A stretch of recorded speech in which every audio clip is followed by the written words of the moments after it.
Hello everyone, welcome back to our channel Arunodayam's Biology. Today we are going to learn about hormones in animals topic from control and coordination chapter. Hormones in animals. Previous chapter లో మనం plants లో how chemical substances are involved in bringing coordination అనేది చెప్పుకున్నాం. That means how hormones play an important role in bringing actions in plants చెప్పుకున్నాం కదా. So now in this video we're going to learn about how hormones play an important role in bringing control and coordination in case of animals. Of course, animals we have nervous system for coordination. So along with nervous system hormonal control కూడా ఉంటుంది. అది ఎలా జరుగుతుంది అనేది we're going to learn in this topic. First of all, hormones. What is meant by a hormone? Hormones are the chemical substances that act like messengers in the body. So hormones అంటే ఏంటి? They are chemical substances produced in our cells. మన బాడీలో ఉన్న సెల్స్లో produce అయ్యే chemical substances ఏం చేస్తాయి? They act like messengers in the body. ఏం చేస్తే they will carry messages in the body. మన న్యూరాన్స్ ఎలా అయితే ఎలక్ట్రికల్ ఇంపల్స్ ఫామ్లో మెసేజెస్ని బాడీ లోపలికి తీసుకెళ్తాయో, అలాగే హార్మోన్స్ అనే కెమికల్ సబ్స్టెన్సెస్ కూడా ఏం చేస్తాయి? Chemical stimulus or chemical impulse ఫామ్లో ఇన్ఫర్మేషన్స్ని, మెసేజెస్ని త్రూ అవుట్ ద బాడీ తీసుకెళ్తూ ఉంటాయన్నమాట. And these hormones are secreted by some special glands in our body called as endocrine glands. Actually our body has two types of glands, exocrine glands and endocrine glands అంటారు. exocrine glands అంటే they have ducts, వాటికి ducts కూడా ఉంటాయి, tubes కూడా ఉంటాయి, through which they can secrete their hormones directly into the organ which has to do action. A organ అయితే action చూపించాలో ఆ ఆర్గన్లోకి tubes ద్వారా హార్మోన్స్ని రిలీజ్ చేస్తాయి అన్నమాట. వాటిని ఎక్సోక్రైన్ గ్లాండ్స్ అని పిలుస్తాం. ఓకే, ఫర్ ఎగ్జాంపుల్ మనకి లివర్ ఉంది, ఏం చేస్తుంది? బైల్ డక్ట్ ఉంది, గుర్తుందా మీకు? బైల్ డక్ట్ ద్వారా ఏం చేస్తుంది? బైల్ జ్యూస్ని పంపిస్తుంది అనమాట మనకి డియోడినంలోకి. సో వాటికి డక్ట్ ఉంది, ట్యూబ్ ఉంది. సో అలాంటి ట్యూబ్ ద్వారా సెక్రీషన్స్, వాటి హార్మోన్స్ని ఆర్గన్స్లోకి పంపించే వాటిని ఎక్సోక్రైన్ గ్లాండ్స్ అంటాం. But there are some glands which do not have ducts. వీటికి ట్యూబ్స్ లాంటివి ఏమి ఉండవు, డక్ట్స్ ఉండవు. That's why they are also called as ductless glands అంటాము. ఏం చేస్తాయి? ఇవి ప్రొడ్యూసెస్ హార్మోన్స్ని ప్రొడ్యూస్ చేస్తాయి. These hormones are produced in one place but they have to act in some other place in our body. Produce అయ్యేది ఒక చోట అయితే బాడీలో ఇంకెక్కడో ఫంక్షన్ చేయాల్సి ఉంటుంది. మరి ఎలా వెళ్తాయి? ట్యూబ్స్ కూడా లేవు కదా వీటికి. ఎలా వెళ్తాయి అంటే through blood. So these endocrine glands secrete their hormones directly into blood. Why? Because blood is the only medium in our body which will travel throughout the body. మన బాడీలో బ్లడ్ ఒక్కటే అన్ని సెల్స్ని కవర్ చేసుకుంటూ వస్తుంది. అన్ని ఆర్గాన్స్, అన్ని cells చుట్టూతా కూడా సర్క్యులేట్ అవుతూ వస్తుంది. కాబట్టి these glands will secrete their hormones directly into the బ్లడ్లోకి రిలీజ్ చేస్తే బ్లడ్లో నుంచి ఈ హార్మోన్స్ టార్గెట్ ఆర్గన్, అంటే ఏ ఆర్గన్ అయితే యాక్షన్ చూపించాలో, ఏ ఆర్గన్కి అయితే మెసేజ్ ఇవ్వాలో ఆ ఆర్గన్కి వెళ్తాయన్నమాట. Okay, so let us have a deep discussion about these hormones గురించి ఇంకొంచెం డీటెయిల్గా తెలుసుకుందాం. So one situation was given here. మీకు ఒక సిట్యువేషన్ ఇచ్చాడు. యాక్చువల్గా యానిమల్స్ అయినా మనమైనా హ్యూమన్ బీయింగ్స్ అయినా స్కేరీ సిట్యువేషన్స్ వస్తాయి, భయపడే సిట్యువేషన్స్ వస్తాయి కొన్ని. అలాంటి సిట్యువేషన్స్లో మనం ఏం చేస్తాము? We have only two options. Either you have to fight or you have to flight away from that situation. So భయానకమైన సిట్యువేషన్స్ ఏమైనా మనం ఫేస్ చేసినప్పుడు మనకి టూ ఆప్షన్స్ ఉంటాయి. We have to fight against it, ఆ సిట్యువేషన్ని మనం ఎదుర్కోగలగాలి. Or we have to flight away, అంటే we have to run away from the situation. అందులోంచి ఆ సిట్యువేషన్ నుంచి పారిపోవాలి వెనక్కి. ఫర్ ఎగ్జాంపుల్ ఒక స్నేక్ వస్తుంది మీ దగ్గరికి, ఏం చేస్తారు? Either you have to fight against it, దాంతో ఫైట్ చేయాలి, అది మీ దగ్గరికి రాకుండా మీరు ఎదుర్కోవాలి దాన్ని, మిమ్మల్ని బైట్ చేయకుండా, కాటేయకుండా. లేదా you have to flight away from that situation, లేదా మీరు ఆ సిట్యువేషన్ నుంచి పారిపోవాలి. Both these actions need energy. ఇందులో ఏ యాక్షన్ అయినా సరే ఏంటి? దే నీడ్ ఎనర్జీ కావాలి. Okay, and these two situations are quite different కదా. ఒకటేమో కరేజియస్ సిట్యువేషన్, ఒకటి వచ్చేసరికి కవర్డ్ సిట్యువేషన్. సో రెండు కూడా quite different situations, but both of them need energy. ఇందులో ఏ యాక్షన్ చేయాలన్నా సరే మనకి ఏం కావాలి, ఎనర్జీ అనేది కావాలి. సో ఇన్ కేస్ ఆఫ్ ఇక్కడ సిట్యువేషన్ మీకు స్క్విరల్ ఇచ్చాడు యాక్చువల్గా, ఒక ఉడత.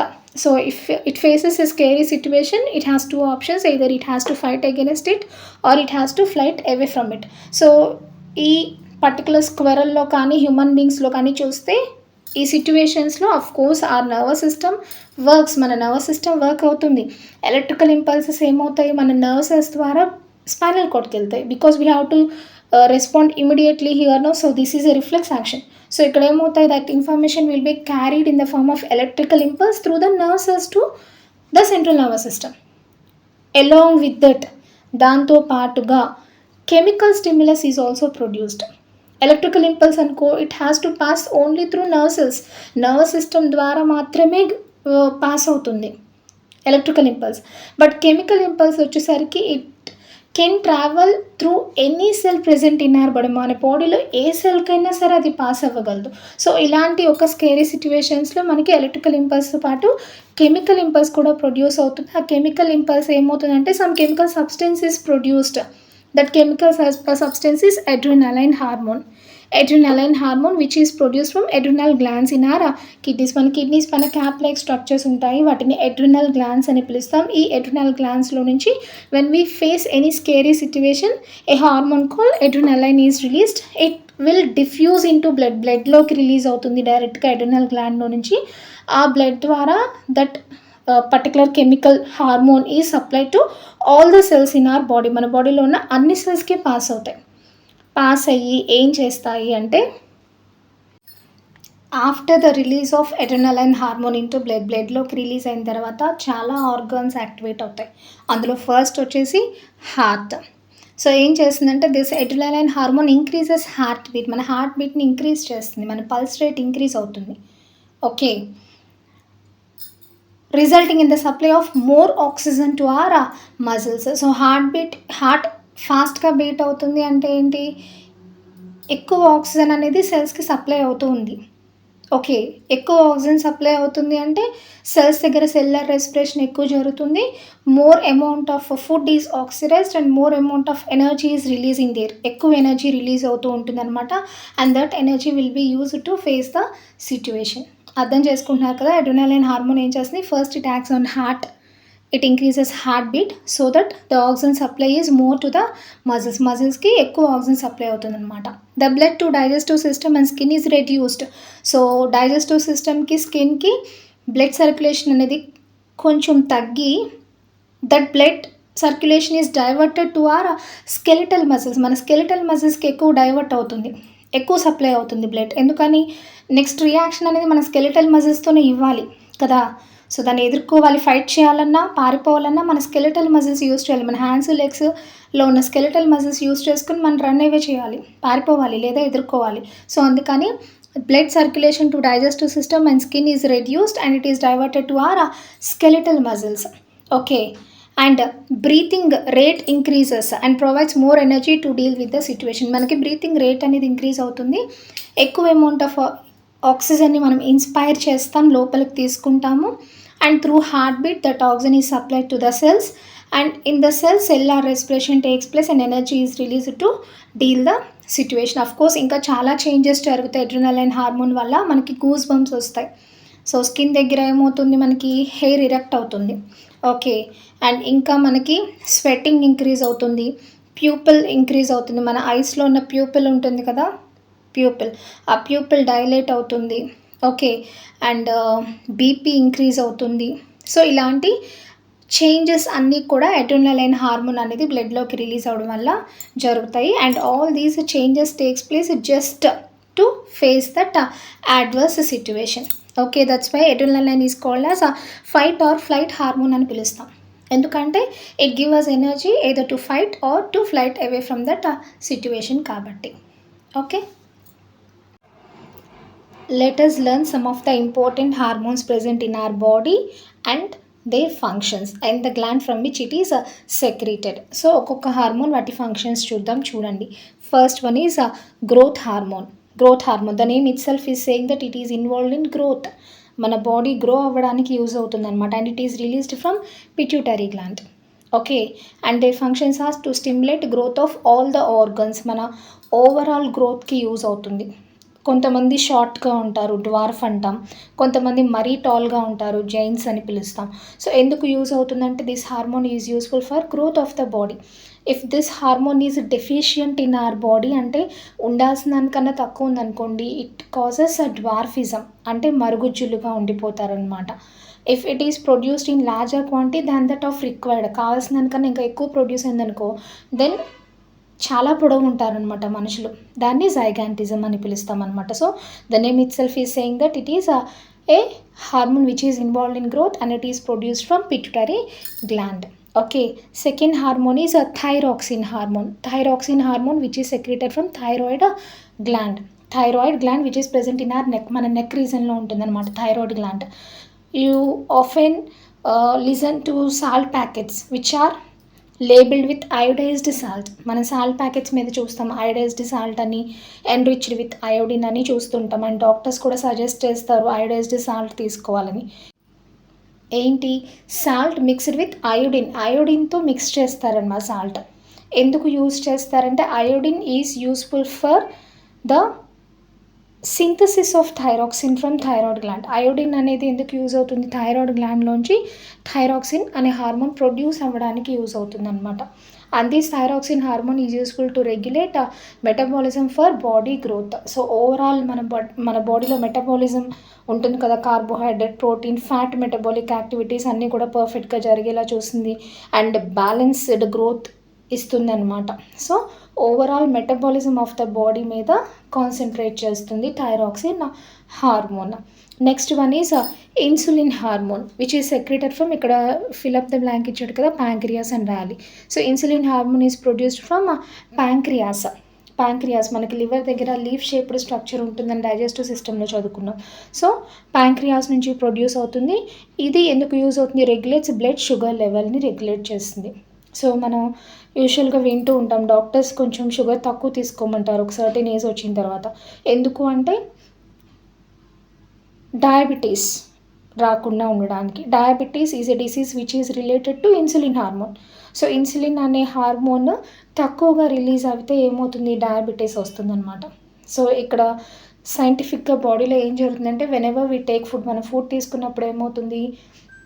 ఆ ఫుడ్లో నుంచి ఉన్న సబ్స్టెన్సెస్, షుగరీ సబ్స్టెన్సెస్ మొత్తం ఏమవుతాయి? దే విల్ ఎంటర్ ఇంటూ బ్లడ్లోకి ఎంటర్ అవుతాయి, స్మాల్ ఇంటెస్టైన్ దగ్గర కదా. సో అప్పుడు ఈ ఇన్సులిన్ హార్మోన్ని ప్యాంక్రియాస్ ప్రొడ్యూస్ చేస్తాయి. ఈ ఇన్సులిన్ ఏం చేస్తుందంటే బ్లడ్లో ఉన్న షుగర్ లెవెల్ని డిక్రీజ్ చేస్తుందన్నమాట. ఓకే. బ్లడ్లో ఉన్న గ్లైకోజన్ లెవెల్స్ని అది డిక్రీజ్ చేస్తుంది, వాటిని వేరే కాంపోనెంట్స్గా డిజాల్వ్ చేసేస్తుంది ఇన్సులిన్ యాక్చువల్గా. సో డయాబెటీస్ వచ్చిన వాళ్ళు ఇన్సులిన్ అనే హార్మోన్ చాలా తక్కువగా ప్రొడ్యూస్ అవుతుంది ప్యాంక్రియాస్ నుంచి. సో బ్లడ్లో రిలీజ్ అయిన షుగర్స్ని అవి తొందరగా కన్వర్ట్ చేయలేకపోతుంది అనమాట. సో బ్లడ్లో షుగర్ లెవెల్ కాన్సన్ట్రేషన్ ఎక్కువైపోతూ ఉంటుంది. సో దాన్ని డయాబెటీస్ అని పిలుస్తాము. So insulin is a hormone which regulates the level of blood sugar and it is produced from a gland called as pancreas. Next testosterone. Testosterone is produce from testis in case of males. మేల్స్లో testis ఉంటాయి, reproductive organs. ఆ testis నుంచి produce అవుతాయి అన్నమాట ఈ hormone, testosterone అనే hormone. This is useful for growth of hair on the face. Face మీద hair produce అవుతుంది, especially on set of puberty. So 10-12 years వచ్చిన తర్వాత యూజువల్గా చిల్డ్రన్లో బాడీలో చాలా చేంజెస్ ప్రొడ్యూస్ అవుతాయి ప్యూబర్టీలో. అడాలసెంట్ స్టేజ్ అని పిలుస్తాం మనం. సో ఆ ఏజ్ వచ్చేసరికి రీప్రొడక్టివ్ ఆర్గన్స్ అన్నీ మెచ్యూర్ అవుతాయి. సో వాటికి సంబంధించిన క్యారెక్టర్స్ అన్నీ కూడా మనకి కనిపిస్తాయి. So in case of gents వచ్చేసరికి బాయ్స్లో టెస్టిస్ ఉంటాయి, reproductive organs. So testosterone produce అవుతుంది. This testosterone is useful for growth of hair on the face. So beard కానీ మౌస్టేక్ కానీ రావడానికి యూజ్ అవుతుంది. And it is also useful for muscular development. కండలు తిరిగి ఉంటాయి, మస్కులర్ డెవలప్మెంట్కి, డీపెనింగ్ ఆఫ్ వాయిస్. బాయ్స్కి ఒక సర్టెన్ ఏజ్ వచ్చినంత వాయిస్ డీప్ అవుతుంది అనమాట. సో అలా and production of sperms, male gametes sperms produce అవ్వడానికి ఇలా ఈ హార్మోన్ యూజ్ అవుతుంది. Okay. Next progesterone, oestrogen. There are 2 types of hormones which are produce from ovaries. Ovaries నుంచి ప్రొడ్యూస్ అవుతాయి. Ovaries are female reproductive organs. So ఫీమేల్స్లో కూడా 10 to 12 years వచ్చిన తర్వాత ఏమవుతాయి? రీప్రొడక్టివ్ ఆర్గాన్స్ మెచ్యూర్ అయ్యి ఫెమినిన్ క్యారెక్టర్స్ వస్తాయన్నమాట. అందులో development of female sex organs, so breast size increase అవ్వడము, యూటిరస్ రెడీ అవ్వడము, పెల్విక్ రీజన్ ఎన్లార్జ్ అవ్వడం, సో అలాంటి చేంజెస్ అన్నీ జరుగుతాయి which are related to pregnancy, menstrual cycle, అలా రిలేట్ అయిన ఈ హార్మోన్స్ అనమాట, progesterone and oestrogen. Okay, next adrenaline hormone already మనం డిస్కస్ చేసుకున్నాం. It is produce from adrenal gland. ఎందుకు యూజ్ అవుతుంది? It is used to increase heart beat, to increase blood sugar level, to increase BP. So అవన్నీ చేసి ఏం చేస్తుంది? It is useful in anger ఇష్యూస్లో ఉన్నప్పుడు ఈ హార్మోన్ అనేది రిలీజ్ అయ్యి ఫైట్ ఆర్ ఫ్లైట్ హార్మోన్గా వర్క్ చేస్తుంది అనమాట. Next releasing hormones, these are produced from hypothalamus అనే గ్లాండ్ నుంచి ప్రొడ్యూస్ అవుతాయి ఈ releasing hormones. They are useful to stimulate pituitary gland to release growth hormone. So ఈ పిట్యూటరీ గ్లాండ్ని యాక్టివేట్ చేసి దాని నుంచి గ్రోత్ హార్మోన్ రిలీజ్ అవ్వడానికి ఈ రిలీజింగ్ హార్మోన్స్ అనేవి యూజ్ అవుతాయి. So these are some of the hormones which are produced in our body and their functions. Okay, so that is about our topic. ఈరోజు మనం టాపిక్లో coordination in case of animals టాపిక్లో చదువుకున్నాము. స్టార్టింగ్లో అసలు hormones అంటే ఏంటి, ఎక్సోక్రైన్ ఎండోక్రైన్ గ్లాండ్స్ అంటే ఏంటి, సో హార్మోన్స్ ఎలా వర్క్ చేస్తాయి అనేది చదువుకున్నాము. నెక్స్ట్ మనం డిఫరెంట్ టైప్స్ ఆఫ్ హార్మోన్స్ చదువుకున్నాం. So that's it. సో ఈ టాపిక్తో ఈ చాప్టర్ ఫినిష్ అయిపోతుంది. ఈ చాప్టర్లో మీకు ఎలాంటి డౌట్స్ ఉన్నా నన్ను కమెంట్ సెక్షన్లో అడగండి, నేను క్లారిఫై చేస్తాను. అండ్ ఈ వీడియో కనుక మీకు యూస్ఫుల్గా అనిపిస్తే లైక్ చేసి మీకు తెలిసిన ఫ్రెండ్స్కి షేర్ చేయండి. Thank you so much for watching. జై హింద్.